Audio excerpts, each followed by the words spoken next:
انسان په خپل ځان باندې په خپله ګواه دی. اوس به وایي چې دا څنګه؟ نو دا بیان نه سره واورئ تر اخره پورې، بیا به تاسو ته پته ولګي چې انسان څنګه په خپل ځان باندې ګواه دی.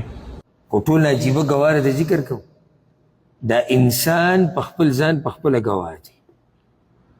په دې سره څه کوي؟ انسان په خپل ځان په خپله ګواه دی.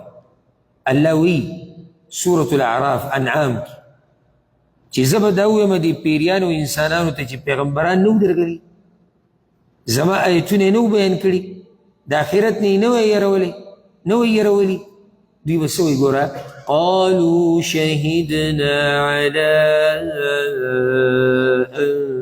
انفسنا، او یا الله موږ به خپل ځان ګواهي کوو چې موږ نه وو منلي پیغمبران راغلي، یره موږ له راکړي خو موږ نه وو یېرېدلي. دا انسان ثابت انسان اندامونه پرېږده، ثابت دی په خپله ګواه دی. ولې ما او تا په ځان نه یو ګواهان؟ ما او تا چې کله ګناه کوو موږ ته نه ده پته چې دا ګناه ده او کوو یې، نو دا بیا موږ نه منو چې موږ کړې ده، موږ یې منو، موږ سره بل لارې جواب موږ او موږ چې الله تعالی سود کړو. د دې انسان دا حال عجیبه دی، ګناهونه کوي په خپله اقرار کوي چې لاس اوچت کړو الله ته په خپله وایو یا الله ډېر ګناهګار یم، دا دی په خپله ګواهي ورکوي، بل ګواه ته د سره ضرورت نشي، دی په خپله وایي زه ګناهګار یم، دی په خپله وایي ما دا ګناه کړی ما دا ګناه کړی. د دې ګواهانو نه چېرته پټېږي؟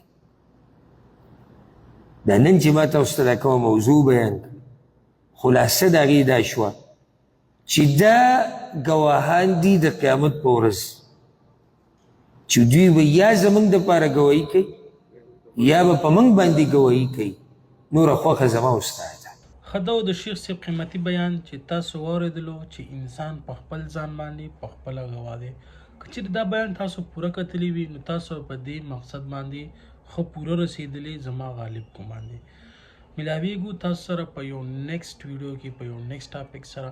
موږ له راکړه اجازه د دغه شان اهمو قیمتي بیانونو دپاره موږ سره اوسئ. السلام علیکم ورحمة الله.